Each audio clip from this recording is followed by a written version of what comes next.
Hello and welcome to This Week at the Movies. I'm Matt. And I'm Eric, and I'm here. And it was by the power of Charlie XCX and Emerald Fennel that we have been brought together for Wuthering Heights week. Happy Valentine's Day, happy President's Day weekend, happy end of the football season for those women who celebrate, or Eric maybe celebrating the football season too. I know my wife was happy. She's like, no football this week. She's like, what do you want to do on Sunday? I'm like, we can do whatever you want because I need to fill that NFL size hole in my life. But last night, both of us went and saw Wuthering Heights, took our significant others. This is the biggest, probably, release of the weekend, maybe one of the biggest releases of 2026 so far. Comes from writer-director Emerald Fennel. It's an adaptation of Emily Bronte's novel from 1847, which has been adapted a number of times, including a 1939 version that won an Academy Award for Laurence Olivier. Wow. And more recently, a 2011 version from director Andrea Arnold. But here we get Margot Robbie and Jacob Elordi in the lead roles as Kathy and Heathcliff. We get a soundtrack that features original music from Charlie XCX, who is having a big 2026 at the movies herself with her movie The Moment that opened last week, and now providing the soundtrack here. A lot of anticipation for this one. A lot of very edgy trailers that very much indicated a probably more hypersexualized take on this tale than what you got in 1939. I don't remember Laurence Olivier licking anyone. The tongue. Oh my gosh, instantly. Chill out with the tongue, Jacob Elordi. I don't want to see your tongue in a movie for the rest of my life. Oh my gosh. I like this movie. I'm going to say that out of the gate. Yeah, why don't you watch out? Oh gosh. Could you imagine Sir Laurence Olivier licking somebody on screen in 1939? That would have violated the like, what? If he ever got the direction on set, more tongue, I want to know, and I want that person canceled. Let's be careful. It might have been the director. I saw somebody said on Twitter, based on the arc of Emerald Fennel's films, we're probably lucky that the movie didn't end with them having sex with their corpse. Honestly, he was going there and he started to kiss her, and I was like, where are we going? Where are we going? Where are we going with this? We're going. I'll start by saying striking vision. Okay, you know what? It's been 180 years since the novel was out. Yeah. If you don't know what happens to these characters through the 20 versions that they've made on TV. Yeah. If you're someone like me who was totally blind on what's going on in this movie, I mean, that's my fault. You don't sit there reading tragic 1800s romance novels from the Bronte sisters. Usually most Fridays, but you took one off. I thought there were some stunning visuals. That's one thing I've often appreciated from Emerald Fennel, going back to Promising Young Woman and Saltburn. The look, the use of color. There were some wild visuals in this. Shout out to the person who thought making a fireplace made of dismembered hands. Oh my gosh. My wife more than once leaned over and asked, what's up with the hands? There seems like there gets to be more of them in every shot. There was a lot of use of color, the way that they crafted. If you aren't familiar with the story, Wuthering Heights is actually the location of the childhood home where they grow up. So the way they built this version of Wuthering Heights on the hill was good. Costumes, the look, there were just some wild things. You couldn't help but be drawn into the visuals of the world, creating a vibe. And they certainly did that with the soundtrack, with the scoring, and with the performances. And I would say throughout her career, Emerald Fennel, this is her third feature. She did Promising Young Woman in 2020, for which she won an Academy Award for Best Original Screenplay. A phenomenal film. She did Saltburn a couple of years later. Always, one thing you would say about her work is she creates a vibe and a certain feel and a look. But the question is whether that vibe works for you. And for some people, it's traditionally worked very well. For some people, it's been a complete turnoff.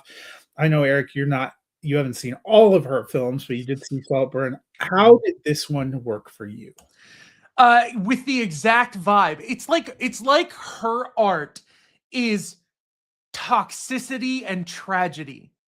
You know, like, and so when I look at this movie and I saw her name, because I was so blind on this movie, I saw a couple of quick little edit trailers on social media flash by, but I was like, it's going to be a romance. It's going to be a dark romance, from what I can tell. It's definitely tinged with like a betrayal, revenge kind of thing. Yeah, but that's all I knew. But then I saw her name. It instantly got all the flashbacks to Saltburn. And I leaned over to my wife and was like, you haven't seen any of Emerald Fennell's movies. I need you to know that this might be drastically different than you're thinking it's going to be. And it was exactly that. It was all the discomfort. It was from the opening scene of like the groaning and the intense increasing of like the gasping and stuff that like almost immediately you're thinking this is sexual. And no, it turns out it is the gasping, dying breaths of a hanging man that everyone's getting ready to cheer on. And it's like, yeah, hanging man with an erection, apparently, we learned. Yep. That's it. That's the tone. That's the Saltburn. That's the blood and the drinking the stuff out of the drain. That's the people feeling each other up in the crowd watching the hanging. Yep, absolutely. So I was like, okay, we're kicking off. We're right back into Emerald Fennell's worldview. So I don't know what this book was, but I knew instantly that we were gonna get. There's probably 100% less references to hanged man erections in the 1847 100%. Novel. Yes. And like I knew exactly that we were going to get like what she was interested in telling out of a story. And she's even talked about that in an interview about how this is Wuthering Heights with quotes around it on purpose. So watching this movie, just taking it in as it was a lot of building up like angst and grit and disdain and revenge and toxicity among these characters around this romance that is supposed to be this soulmate level protected romance that is like torn apart and these people can't live without each other.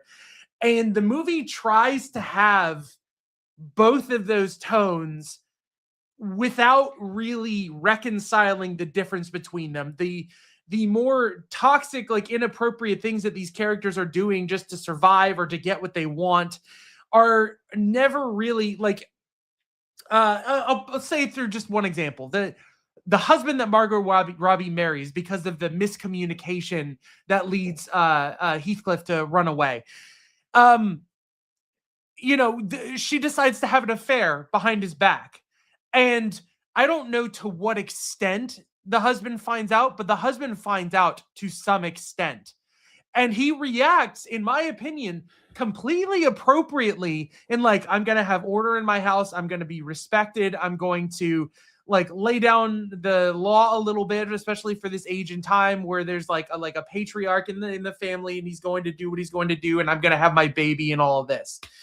But it's like, at the tragic loss at the end of the movie, which we've already spoiled, of Margot Robbie, Heathcliff comes charging in, and it's like the guy immediately bows to, yes, of course your love was so he tried to hug important. Him. Yeah. Like, what the actual is happening? So it was that thing where it's kind of like, so do you like respect this like soulmate union that they're talking about, or are you upset that you lost your life? I was like, confused about that too, because he comes out kind of covered in blood, which was a very straight. And he's like, "You don't want to see that." And I was like, "Oh God, they haven't cleaned anything up." And then you go in, and I'm like, "Doesn't want to see a shroud." Dude's probably seen a shroud before. What the? doesn't want to see her completely drained of blood and all this stuff like he is. Like I get what he's going for, but like so I here's was the thing. expecting a much more graphic scene, I'll be honest. Without spoiling your take on the movie, I think I believed the aggression, the anger, the tension, the sexuality. I bought into the romance between Heathcliff and her. I wasn't a huge fan of how Heathcliff tries to make her bitter and jealous by taking this character and them inventing that he's being abusive to her in an extreme way to kind of get their attention. I don't know if they were inventing it. It may have Well, just been that she was enjoying it. we know that what she was describing. Again, I mean, Emily Bronte probably didn't write about dominant, dom and submissive, but that certainly seemed to be what they were going for. Yeah, so like they're probably, you're right. You're probably to some extent they're doing something similar to what we're seeing, and like, but definitely what she was describing in her writing, we then cut to, they didn't take what you wrote, so you got to write another letter, like she's coming up with to try to shock them into doing something about it. But then he sees that she's coming and they stage this whole thing where she's pretending to be a dog, but then she's like also winking about it, like, I don't know. It was messed up. She's messed up, but that whole thing, because she enjoyed it. I mean, that's the thing. I was so sold on Emerald Fennell doing the uncomfortable thing and writing this line where sexuality is like messy and gross and sexy and like a wide range of things. I just kind of was like along for the ride and appreciating being subjected to the tone of somebody who believes that romance and toxicity can coexist and trying to make a story out of that. And I feel like that's going to put off like everyone who is a fan of the book. And I believe that's going to put off like a lot of people. And then it leads again. Yeah, it's weird because they build up the relationship with the father and they build up things with Nellie and they build up the girl who pretended to be a dog and they build up the husband.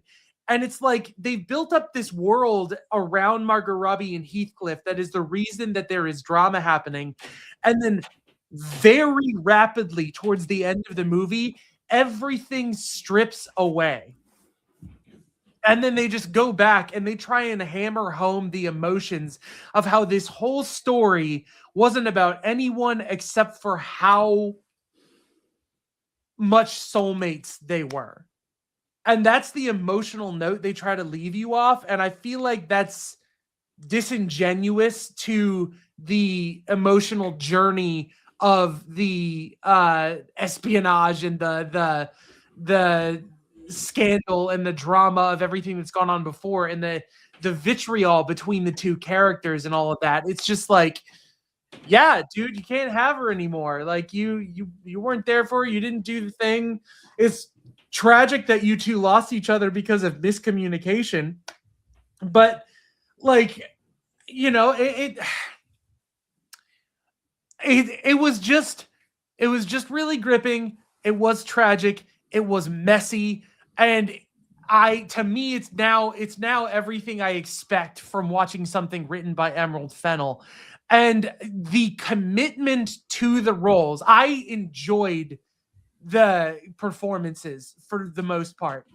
Jacob Elordi to me is starting to have like a certain tone. Like this isn't the same as Frankenstein, but he's got this sort of lanky, brooding quality to a lot. Even as Elvis, he's kind of like this mysterious, like brooding kind of Elvis. And so he's kind of got this habit of these traits that all of his characters kind of have in common. So I don't know the 100% that I'm sold on him as a star. But Margot Robbie, like her despair and her constant like fear, and especially her relationship with Nellie, the aggression and this love-hate relationship that they have for each other was fascinating to me. I kind of want to rewatch the whole movie just with the clips from Nellie so that I get like her story kind of front and center so that I can follow it. Yeah, like I walked away feeling satisfied that I had watched a really competent piece of art invoke strong emotional reactions from me. So that's my take. Yeah, and this definitely takes big beats and plot ideas from the book. It changes things a little bit. Every adaptation is going to, and this isn't the first adaptation. If you want to watch, there, I've seen 3 or 4 of them, and they all take different approaches to tone and the way they're going to tell the story and how they lay things out. The basic idea of kind of a doomed romance and unhappy people or people who end up leading unhappy lives remains intact. So I knew roughly what we were going to get from that. What I'm assuming you're giving this thumbs up. Oh yeah. Hey, been a minute. I am giving this one pretty solid thumbs up. So coming in, I knew basically essentially where we were going to go, and having seen Emerald Fennell's work, I had an idea of roughly where we were going to go there. Those of you that have followed different things I've done, you would know Promising Young Woman is a movie I loved a lot. That was my favorite movie the year it came out. It's one of my favorite movies of the decade. It's up in my top 50, 50, 100 favorite movies of all time, which is saying quite a lot. And what I really loved about that, all of her stories are dark, tragic, doomed, not happy. Yeah. But there's a way in which it's written, usually where there's some winking or some humor or something that endears the characters to you. I thought that was especially true in Promising Young Woman and what they do with Carey Mulligan's character and even the characters around her. Saltburn I didn't like as much, but I did appreciate that in the writing. I appreciated the idea of the construction. There were some more over the top sequences probably in Saltburn. Yeah. And it has a similarly dark ending. So none of those things bothered me. But with Wuthering Heights, I think what's a big disappointment for me is it's vicious and nasty. And I never really got that fun winking nod to the cameras, that I was expecting, especially not from Kathy and Heathcliff. Margot Robbie and Jacob Elordi are fine. I didn't find their chemistry on screen to be very compelling. I thought the young versions of them were more compelling, and which is probably why they make a choice at the ending, which rubbed me the wrong way, because I thought, however beautiful it was and displaying an earnestness in the way she wanted to tell this story, I didn't think it was earned by the savagery we had seen from the 90 minutes before it. Yeah. From these people who were really kind of gross and ugly, and it's hard not to feel like they both got what they deserved, maybe even a little shy of what they actually deserved. The only one that I felt like was in the kind of movie I was expecting was Alison Oliver, who played Isabella, who definitely had some of those winking, nodding moments, both in the early going where her character was over the top levels of creepy and annoying. And that whole doll thing just was the kind of hilarity that I'm looking for. And her back and forth with Elordi, I wouldn't call it like sexual chemistry, but she knew what kind of movie she was trying to be in, and that worked. But the plot turn and the way that makes you feel about Heathcliff in those moments still remained a massive turnoff. So that, this is a thumbs down for me. I think this is easily the worst of her theatrical features. It's a massive disappointment to me. I would also urge caution if you're thinking this is the date night movie you're looking for. You really know your partner. And really my wife think about enjoyed that. it. But my wife, we went last weekend and I took her to see Kevin James' Solo Mio, and we both really enjoyed that. And great. I take her to watch some Hallmark movies. We watched F Valentine's Day, a comedy that was released on Hulu this morning. That was kind of a fun with Skylar Astin, Marissa Tomei, and Virginia. I think it's Johnson. No, What? No. John. I think it's John. Virginia Gardner. John. I can't remember. She was in the movie Fall. Virginia. Yeah. And that, that was more this. There's not. This is a very specific type of romance. I'm not going to say it's not a romance, but it's very specific. It's ugly. If you enjoy ugly romance, ugly actions, beautiful people doing ugly things and licking each other at inappropriate times, then this might be for you. I mean, Jacob Elordi's tongue might be up in the running for best supporting actor more than him. I just didn't. I don't know if this steers into the strengths of either of those two lead actors either. Which is interesting. I've liked Margot Robbie in a lot of different things. There is a version of this movie I probably would have enjoyed, but there is a lot of the way this goes that is just. I haven't seen I, Tonya, but I'm actually even with the role as Harley Quinn. Really she should have won an Academy Award for being Harley Quinn for the first one, not that abomination from James Gunn, but for the first one. I thought she should have won. I think she could have easily won for Barbie. I think she's a great actress. Fantastic in Barbie. Wolf of Wall Street is she plays kind of a more vicious. Excellent supporting actress. That movie has a lot more sexual heat coming off of it, even though it is also a little darker and weird than I ever felt. But that's in Wuthering Heights. A totally different lens of sexuality. It's from a world that is proudly objectifying. This is romance not shot to try and appeal sexually to someone. Maybe for some people, absolutely it would work, the montage of them doing things together.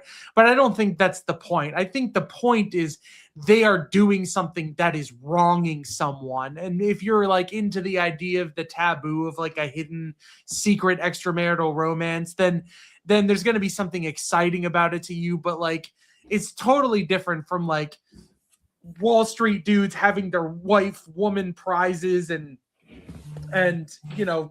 sexualizing them. I don't know. I think Margot Robbie is definitely an extremely talented actress, but I don't think I've seen the thing that makes me feel oh, she is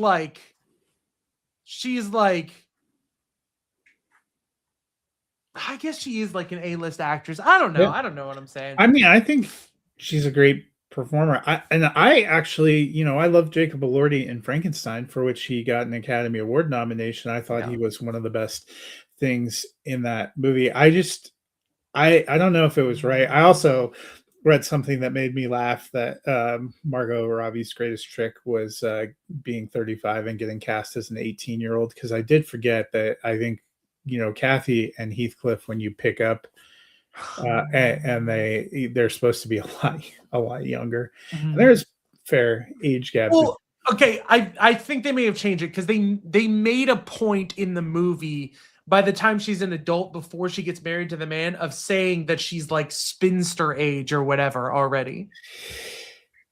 Yeah, which they label people when they got into their 30s as being beyond the age of marryable and whatnot. Yeah, which would be sort of they changed a lot of things about these. Yeah, so it's fine. I don't know. I'm sure it's going to do pretty well. I would not say automatically that if you've been a fan of Fennell's work in the past, that this will work for you. No guarantees. Yeah. Like I said, Promising Young Woman, I think, is a chef's kiss of a film, and I'm totally out on this. I admire the production and the big swings, but the way the story comes together and the way that the characterization comes together just put me all the way out. Cool. But, it's nice. We not only came back, we're not just fawning all over each other. We saw a movie differently, which is kind of nice. Yeah. Before we get out of here, I'm going to talk about a couple other releases this weekend, and then Eric and I are going to look at the race for original and adapted screenplay at the Academy Awards. I know it feels like it's been a long time since 2025 ended, and it has been, but it's still a long time before the Academy Awards. They are literally a month from tomorrow. This is like the longest award Oh season. boy. But before we get there, two other big wide releases this week. The first is Crime 101. This from Amazon and MGM Studios. This is a slick LA heist film. Chris Hemsworth plays Mike, a very rigid and buttoned up high-end thief. Mark Ruffalo plays kind of a haggard detective for the LAPD. Halle Berry is a woman who works as an insurance agent at a top-end insurance company who's been passed over for promotion. Nick Nolte, Barry Keoghan in here. Nolte, the pawn dealer who used to work with Hemsworth, they have a little bit of a falling out, so he recruits a wild card, brash younger thief in Barry Keoghan to interfere in the latest plans. So they end up going back and forth. I enjoyed this one. This one comes from writer-director Bart Layton. It's based on a novel by Don Winslow about a thief who pulls jobs near the 101 freeway, which is probably why it's called Crime 101. This definitely, I think every film of this type is going to be compared in at least some way to Heat, which is the quintessential, to me, masterpiece of this genre. This one doesn't reach those levels, but I thought it does some interesting things with the main characters and with the ending, maybe a little bit more upbeat than Heat per se. I really liked Hemsworth here. I liked his back and forth with Ruffalo when they finally get together. I liked his back and forth with the rest of the cast. An amazing cast. Monica Barbaro, who was an Academy Award nominee herself last year, shows up in a supporting role here. I thought it was a slick heist drama. I'm giving this one a thumbs up. This is probably my favorite scripted film of the year so far. My number one favorite film of the year so far for 2026 is Mel Brooks' 99-Year-Old Man, which is a two-part documentary now available on HBO Max, which is incredible. But another movie that I saw a while ago that I have pretty high up on my list for 2026 so far is Good Luck, Have Fun, Don't Die. This one comes from director Gore Verbinski. It is a little bit of a futuristic comedy drama where a man from the future, played by Sam Rockwell, lands in an LA diner, LA having a moment this weekend, and tries to recruit some people out of the diner to help him save the world. It turns out that they are battling AI and social media, and a lot of this makes a lot of commentary on our society and the trajectory of our society. It has a pretty incredible cast that includes Juno Temple, Michael Pena, Zazie Beetz, and my favorite performance in the movie, Haley Lou Richardson, who is incredible in this. I had a lot of fun. It made me think, and it definitely made me laugh. I love the production values here. This one gets a big thumbs up. I will say one thing that's fascinating, all three of these getting a wide release this weekend, all of them are at least 2 hours and 15 minutes. Yeah. One of the longer weekends we've had, but two of the three, at least for me, were worth the investment. I had a lot of fun. I think Sam Rockwell is a lot of fun. Verbinski does a nice job delivering this. It did not go totally where I expected. There are definitely some very emotional moments. There are some things that will make you think about things. If you are somebody that has some trepidations about AI or maybe has seen The Terminator, this will definitely be in your wheelhouse. I had a lot of fun with this one as well. So a lot of options for a lot of different genres, a lot of different feels when you go out there. It's a long holiday weekend, so you have a lot of things to choose from. Before we get out of here, let's talk about the Oscar race. We'll start with original screenplay. Wait, before we do this, do you have a card? Oh, I'll pull one up. Look at me. Forgetting. Maybe that was a 2025. No, I'm just kidding. I'm just going to pull randomly out of the deck and let's see what happens. So this is explain the plot of a movie poorly. Two grown men live together and wreck a boat. So I'll let you think about that.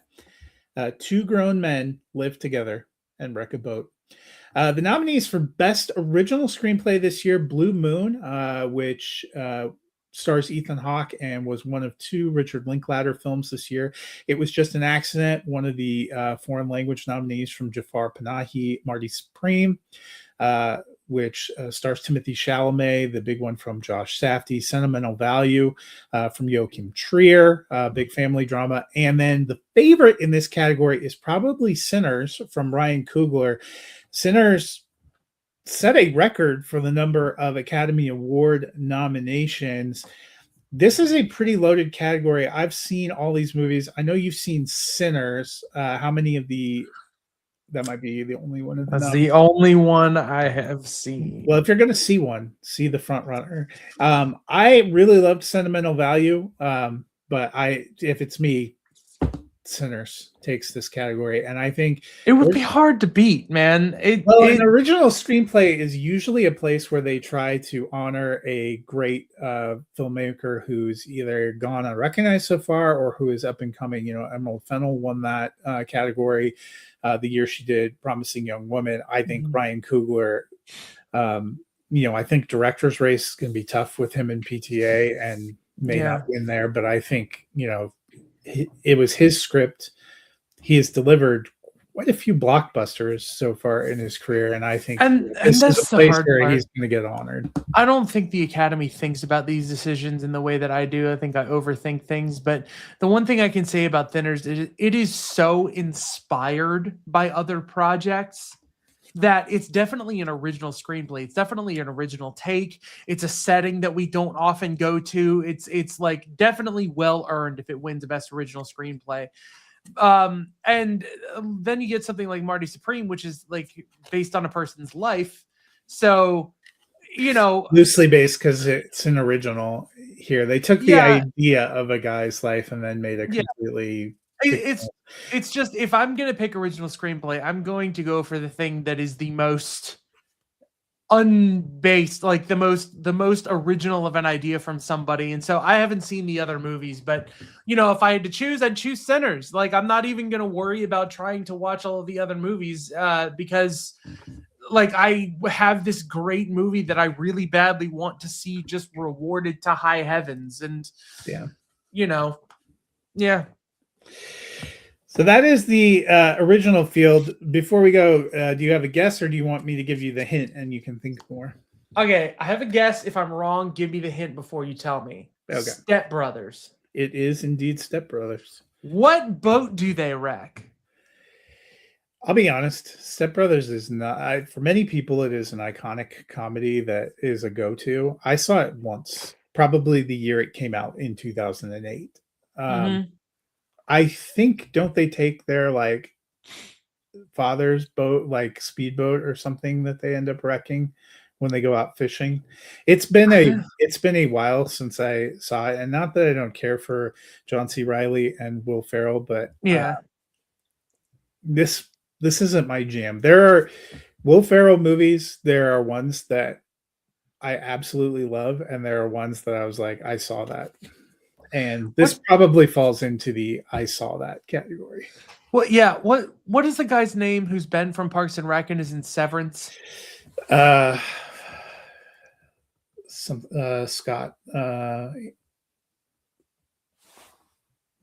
Adam Scott. Adam Scott. Yes.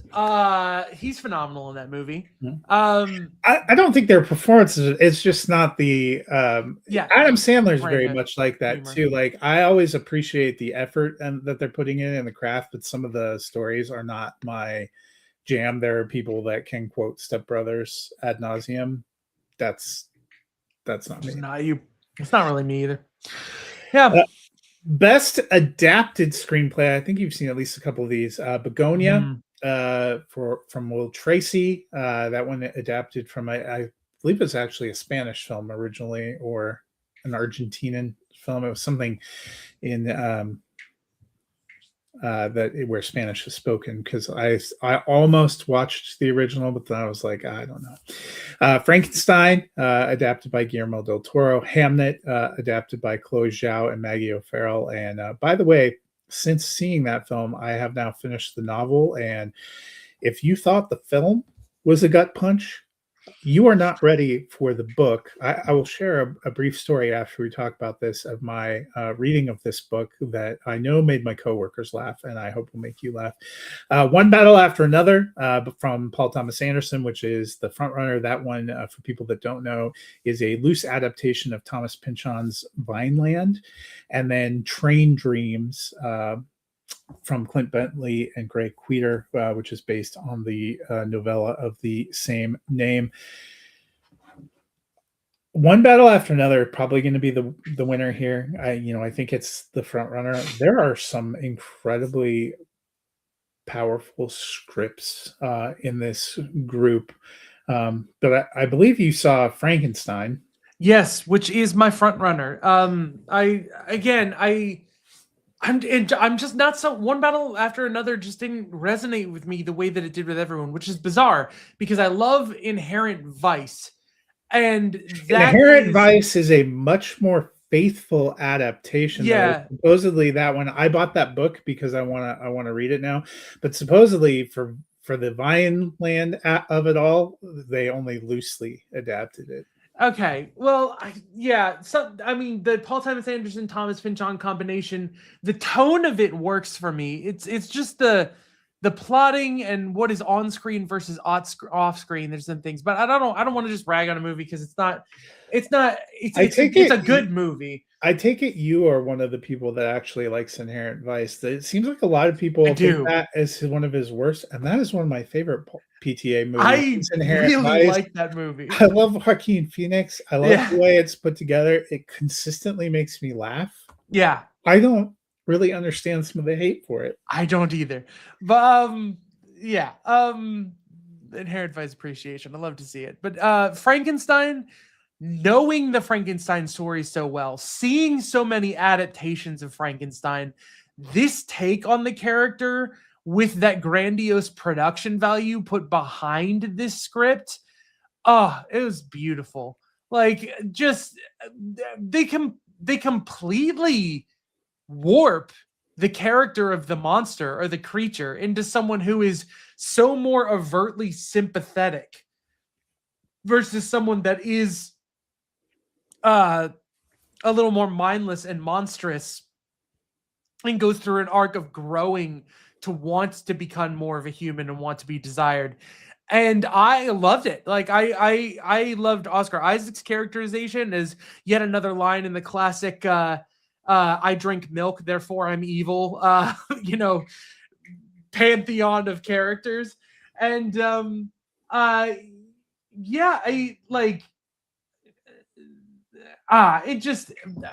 it's hard for me when I hear adapted screenplay because I always think it's the screenplay adapted from the source material, not the screenplay as it was adapted to film. But if you take both possible definitions of the word, I'm still going Frankenstein. Yeah, and I think there are a lot of interesting entries here. It is on the original screenplay. I gravitate towards Sinners pretty well right away, and while I appreciated some of the other ones, this one a little bit of a harder time for me. I appreciate One Battle After Another, but I almost think he's a front runner for director, and direction is probably what gets it more there for me. There are some scripts here. I cannot wait. I'm going to, now that I have finished the source material, rewatch Hamnet. And so I promised the funny story. So I'm reading this book, Hamnet, and I assume you know what it's about, at least. Nope. Okay. Well, it's basically the story of the inspiration for Hamlet for William Shakespeare, based on the idea that the inspiration for it might have come from the fact that he had his own son named Hamnet who died during the Black Plague. Oh. So I've seen the movie. I know there's going to be a dead child. Mm-hmm. And I gravely miscalculated how much worse that would be in a novel form than in a movie form. And I went down to the Nissan dealer to have my serpentine belt replaced. And I took the book with me because I'm like, I'm away from screens. I need to finish this book. And there I am in the waiting room at the Nissan dealer bawling, Oh, having to like be like Joey and take this book and put it in the freezer for a little while. And I'm like, this was I get home, my wife, did you finish the book? No. I didn't make it yet because I had to take breaks because you can't be just like 40-year-old man sitting in the dealership. I was worried somebody was going to ask me. I was going to have to tell him my car was too expensive to repair, or was beyond yeah. help or something. But it was, my coworkers thought that was funny too. It's just, probably not. You got to pick and choose where you decide to read the world's most depressing literature. And I thought the book was great. There were some things about the film I didn't totally understand that reading the book, I think, has given me. So now I want to go back and watch it again, but I don't know if it's just the pull of my heart. That's almost where I would go. I feel like that's where I'm leaning. I'm curious to read the novella for Train Dreams because I've heard that they really injected a lot more saccharine beauty into the screen story than what existed on the page, which is more of a rough and tumble story. And I thought Train Dreams was just a beautiful cinematic experience. Again, not the one thing I would say about this category, none of these stories are particularly happy. Yeah. So these are some bad beats, some tough stories. I know you probably didn't see Train Dreams. There are some real tough beats that occur for Joel Edgerton's character, and I guess there are some real tough beats in the book too. But the way they pull it all together, I'd be curious to see that. I'm with you, Frankenstein. Frankenstein is a story we have seen dozens of times since it was first adapted in the 30s, and most people know this story like the back of their hands. That's what kind of makes me interested in The Bride coming next month, because it looks like a radically different feel and take on a classic world and story too. So I think that's probably one of the next times we'll be together as a tag team duo. I'm excited to see that. But that the way he did Frankenstein, the way he split the creator story, the creature story, I thought was pretty brilliant. And Begonia, I haven't seen the original, but humor, and especially dark humor, is very usually specific to the culture that it is for which it's created. And there are some very specific and biting lines of dialogue that they give Emma Stone in Begonia that I think would be a credit to somebody finding a way to adapt this script in a different way. So 5 very interesting nominees. I think PTA is the front runner, but this one feels a little more open to me than the original screenplay category. Yep. Well, those are our Oscar thoughts. Next week, I will be back with How to Make a Killing, which I believe I am seeing on Monday night. The new one from Glenn Powell from that is a black comedy. We live in a time of black comedies, and I will be diving into another Oscar category. I might do the actress categories, support and lead, because Lord knows we still have a month until the Academy Awards, so a lot of things to get out going into that. But until then, Eric, anything you want to shout out? Anything you've seen recently? I know we both talked about Wonder Man. It is on Disney Plus. If you have not seen it, very good. Yahya Abdul-Mateen and Ben Kingsley. A very great standalone Marvel. You do not have to have the breadth of the MCU knowledge to be able to sit and enjoy 8 episodes, kind of around a half hour. I thought it made for a pretty quick binge watch. We didn't get the chance, because I haven't been able to be on, to cover A Night of the Seven Kingdoms as it's come out, but I am so in love. I am blown away. I'm so excited for Sunday night. I could cry. I'll be honest, I did not care for the pilot. Yeah. But last week's episode was a chef's kiss. Yeah. It's so good. So I'm curious. They only have 2 left. I do like the half-hour format. I like that they're trying something different, but definitely was a deeply, thrillingly emotional episode last week, Yeah. and excited to see where that pays off. That's another one I have to get the book. I read. I hope it's more uplifting than Fire and Blood, because let me tell you, I'm less enthusiastic for the last 2 seasons of House of the Dragon after reading how all that played out in Targaryen history. I was like, and so it's not a happy story, No. which I pretty well knew it wasn't a happy story.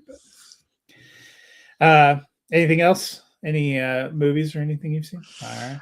I'm sure there are. I am always generally watching movies. Like I'm recently rewatching all the MCU movies that Tom Holland's Spider-Man has been in, because of the low, slow brewing hype for the street level heroes this year in Marvel.